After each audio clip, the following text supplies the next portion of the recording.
Good morning. I got some crew with me preparing for school. They want to say hi. Hi. Maddie and Ty are here. Noah is over there headed to jump on the trampoline, but Yay! he's being a little shy. Ty is going with him. Full house. We're loaded up, ready to go. Got our back to school supply shopping done yesterday. I feel like the price of colored pencils has gone way up. I think this is why, or where you start to begin to realize you're an adult, when you start to think about the price of colored pencils and mechanical pencils. And I found myself saying things to my kids like, the generic's just as good as the name brand. And I started to think like, man, I'm a dad. Like, I'm kind of here to be like the Debbie Downer of like, hey, the difference between the red pencil and the regular pencil is that it's red and it costs 3 times as much, so we're not buying it, you know, like that type of stuff. So it's good to be back outside. This weather is unbelievable. Lynn and I sat on the deck last night kind of connecting, having a little bit of a date night in, and had our little fire pit going, and it was just such a sweet, awesome time to sit out here and just reflect on just all that God has done in the past year. And just want to encourage all of you to maybe take a season like that. To be honest with you, what fueled it, what started it, is both of us were kind of having not a down day, just melancholy, just kind of like, okay, what's going on? How is life? Where are we at? And so just got to connect and have that conversation. It came off a great elder meeting. We got a chance to sit down and just discuss a few things we have going on this fall, how we're excited about what's coming up in September as we start our Mission and Vision series. And really, for those of you that don't know, or maybe you do, we're in the midst of just my transition here has given us the opportunity of, I wanted to spend a year just kind of listening and learning before we started to think about, okay, what does the future hold? What is the vision of our church? And so we've been spending really this whole entire COVID season discussing that, massaging that out. It's actually given us extra space to be able to do that. And so we're going to be taking a look at our position statements. We're going to be taking a look at the way that we are structured. And we want to, I want you to get to know the elders better, because there's a reason why I introduce myself as one of the pastors. It's because we are a team, both as a staff and as an elder board. And so we don't want you just to be praying for us as elders in general and kind of going, is that the Jedi Council? But you knowing us more intimately, knowing how you can express needs you have or prayers that you have. And so we're excited about that, and also excited for it because I feel like one of the things that I'm seeing during this season, maybe you're seeing it as well, is just how much we need each other. And I don't mean just need each other like, hey, how can we gather together in a room, and how can we, like on Sunday for 60 minutes, kind of see each other from a distance and wave, but how much we actually need each other in the midst of what it seems like God's doing and what it seems like where we're headed. To know and think about, what does this look like to live in the world that we're living in today? And I think this beatitude today is really interesting. It says this: blessed are those who are persecuted for righteousness' sake, for theirs is the kingdom of heaven. And I think one of the things that's interesting is, we talked about this Sunday, right? Like, Jesus isn't a con man. He isn't writing in fine print. Like, he makes it really clear, as the world's hated me, it's going to hate you.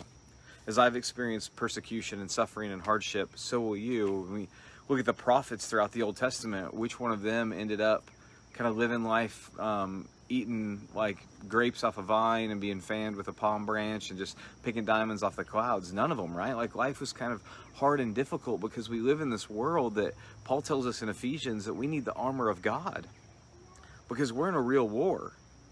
Like, we maybe don't see it, but it's there. And so persecution is part of life. But here's the difference: is I think some of us, maybe we relish that, or maybe we feel persecuted for the wrong reasons, because being a Christian doesn't give you license to be a jerk. It doesn't give us license to be an authority in other people's lives, because there's one who's an authority, and that's Jesus. We're called to love people, be present with people, comfort people, host people. As we talked about yesterday, we're peacemakers. And so in that, I love that there's this activeness to being a peacemaker. It's not, as Elena said, it's not us being peacekeepers, it's us being peacemakers. That takes effort on our part.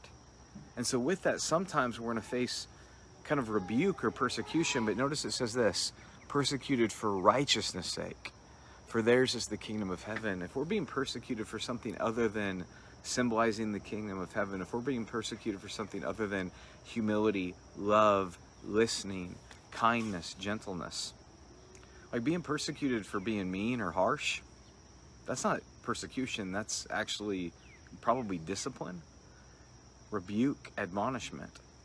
But maybe what we need is we need just a little bit more of what does it look like to really love people in a way that puts ourselves at risk. And I don't mean a physical risk of like, oh, whether or not we're going to get sick or not, but really pressing in and laboring in, because it turns out that in a lot of ways I kind of look at my own life and I am so spoiled when it comes to persecution. Like I read articles and novels and I think about what's going on right now in like Beirut, for example. And it's interesting when you kind of see things from this greater perspective, you begin to kind of ask yourself questions and go, man, they're experiencing bombings for being Christians. Hunger, thirst.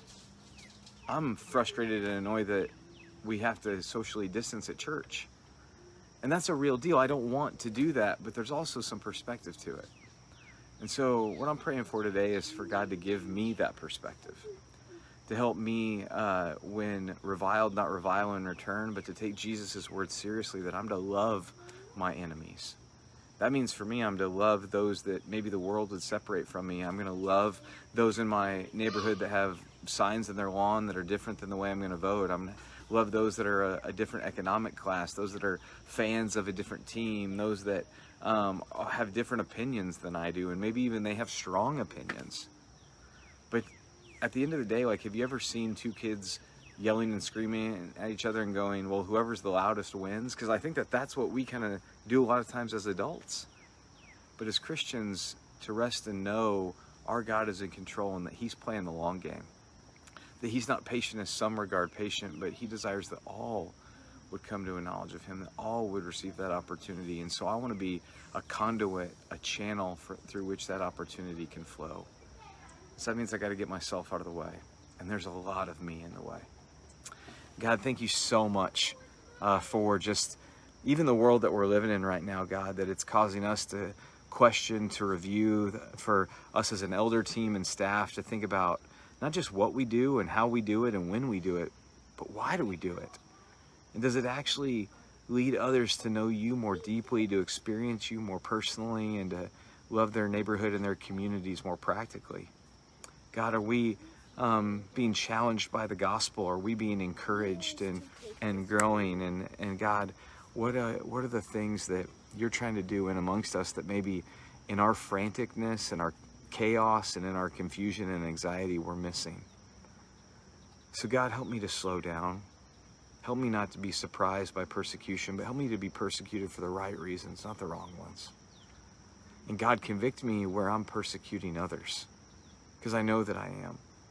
So help me see it. Help me see that persecution that's in my heart and change it into love. Change me into being not just a proclaimer of truth, not just a peacekeeper, but help me to be a peacemaker.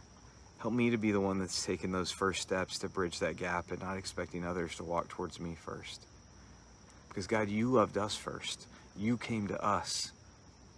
And so, Father, thank you. Thank you for loving us. It's in your son's name I pray. Amen. Love you guys. Praying for you. Pray for me.